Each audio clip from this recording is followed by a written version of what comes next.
Hey, it's Mike, your favorite trial lawyer here. So let's talk about the O.J. Simpson case for a minute. It's one of the most prolific criminal and civil cases in the last 25 years.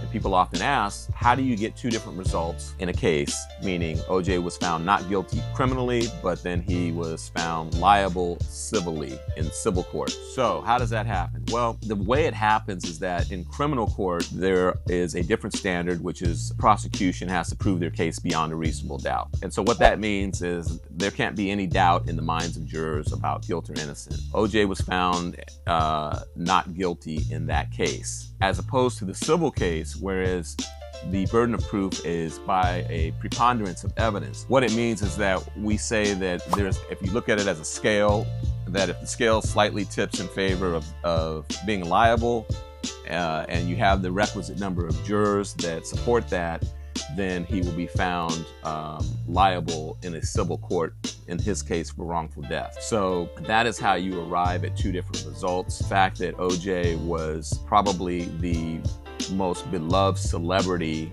in LA at the time of this horrific murder, that certainly had an impact on what happened in the criminal court. His reputation was not the same by the time he got to the civil case as it was when the criminal case was initiated, because the criminal case was the first case. And at that point, all everybody knew about O.J. was he was the guy in the commercials. He was a star football player.